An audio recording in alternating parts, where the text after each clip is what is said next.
Neste vídeo, eu mostro como fazer a receita dessa iguaria, que é o símbolo gastronômico de Salvador, capital da Bahia, o acarajé. Este delicioso bolinho de feijão, acompanhado do vatapá, caruru, camarão e vinagrete, é um sucesso e é a estrela dos cardápios na Bahia. O feijão fradinho é o ingrediente principal da massa do bolinho de acarajé. Aqui eu encontrei fácil no supermercado comum com o nome feijão de olho preto. E para fazer a massa do bolinho, é preciso remover as cascas e estes olhinhos do feijão. Uma maneira mais fácil para agilizar este processo é bater eles primeiro no processador, ainda secos, apenas para dar uma leve quebrada nos grãos. Isso também pode ser feito no liquidificador, na função pulsar. Existem algumas controvérsias em relação à origem do acarajé e a data de quando ele chegou ao Brasil, mas acredita-se que a receita chegou ao Brasil vinda do Golfo do Benin, na África Ocidental, por imigrantes africanos, na época da escravidão, entre o fim do século XVIII e o início do século XIX. Depois disso, transfira-os para uma tigela e cubra-os com água. Isso é opcional. Se você preferir, adicione 2 colheres de chá de bicarbonato de sódio, ele vai ajudar as cascas a se desprenderem com mais facilidade, e também irá ajudar a reduzir aqueles gases indesejáveis do feijão. Aqui eu dou uma primeira esfregada nos grãos antes de deixá-los de molho, friccionando eles bastante na palma das mãos, desta forma, e já sai bastante da casca nesta primeira parte. Logo em seguida, eu descarto essa primeira água e enxago os feijões. Coloco mais água e adiciono o bicarbonato novamente. Tampo esta vasilha e deixo de molho. O ideal é deixar o feijão de molho de 6 a 12 horas, na geladeira. Ou se você morar num lugar mais frio, deixe fora da geladeira mesmo. Agora o próximo passo é descascar o feijão demolhado. Para isso, repita o processo de esfregar os feijões na palma das mãos, desta forma. Como os grãos estão bem moles, as cascas sairão com muita facilidade. Após friccionar bem os feijões, as cascas ficam flutuando na água. Use uma peneira para ir removendo o excesso das cascas, desta forma. Vá fazendo esse processo quantas vezes achar necessário, até todas as cascas saírem por completo e não ficar nenhum olhinho de feijão visível. Se sobrarem feijões com cascas, após esse processo, remova as cascas um por um, do que sobrou. O acarajé é um prato símbolo da Bahia, principalmente de Salvador, onde é vendido em praticamente todas as esquinas. É uma especialidade das culinárias africana e afro-brasileira. Na África, ele é conhecido como acara, e no norte da Nigéria é também chamado de kozai.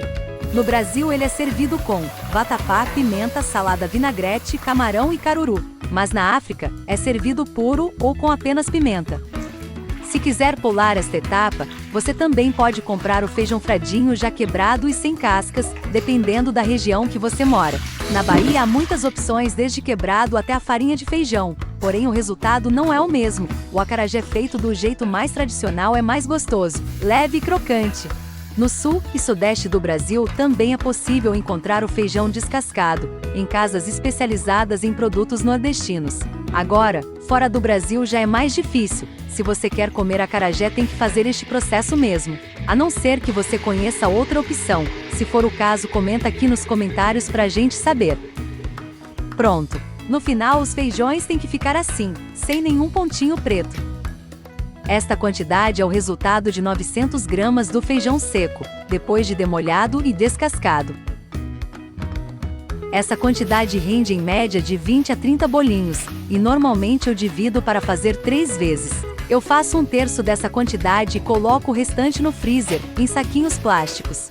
Se você for armazená-los no freezer, certifique-se de que os feijões estejam secos, para que não congele com água e cristalize. E é assim que eu faço: coloco em saquinhos plásticos, tiro o ar de dentro, dou um nó nos saquinhos e coloco no freezer. Agora o próximo passo será mais simples e fácil. Para isso vou usar 25 gramas de gengibre e 120 gramas de cebola para o preparo da massa. Essa quantidade varia na maioria das receitas. Muita gente usa meia medida de cebola para cada medida do feijão seco, outros usam 1/3. Não tem uma regra para isso.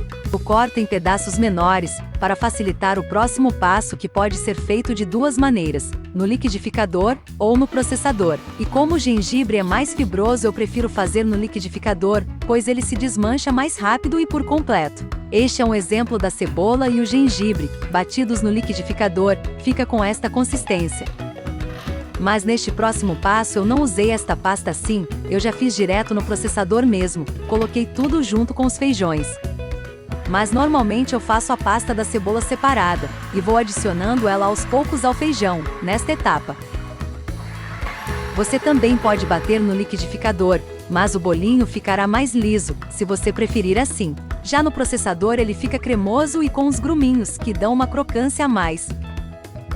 E este é o ponto ideal, quando a pasta estiver bem cremosa e homogênea. E o próximo passo é bater esta pasta com uma colher de pau. Para isso eu transfiro ela para uma tigela grande, e vou bater ela em movimentos de cima para baixo. Não faça movimentos circulares, como se estivesse mexendo massa de bolo.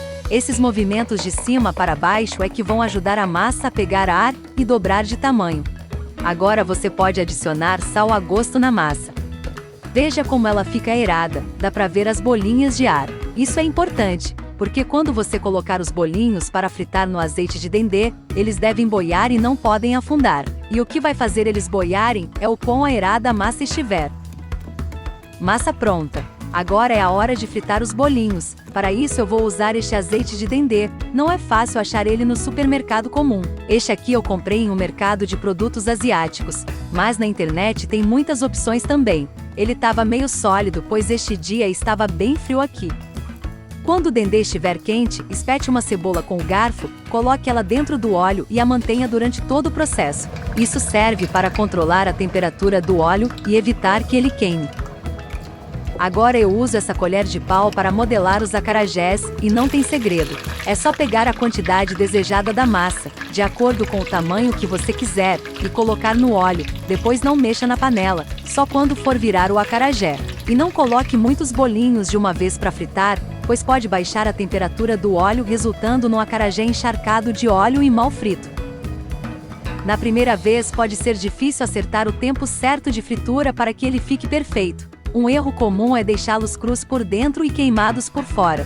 Para que isso não aconteça, vá testando aos poucos e calculando o tempo, e prestando atenção na cor que ele obtém quando fica no ponto certo, que é um marrom dourado, e quando você abre ele, as bordas estão amareladas e o miolo clarinho. Este aqui ficou perfeito. Veja como ficou crocante por fora e macio por dentro. Nos próximos vídeos, eu mostrarei como fiz o vatapá e o caruru, para acompanhar esse delicioso acarajé. Apesar da dificuldade, eu consegui achar uns ingredientes substitutos aqui na Europa. Se você gostou deste vídeo, não esqueça de deixar o seu like. E se inscreva no meu canal para ser notificado assim que eu postar novos vídeos, com mais dicas e receitas como esta. Obrigada por assistir!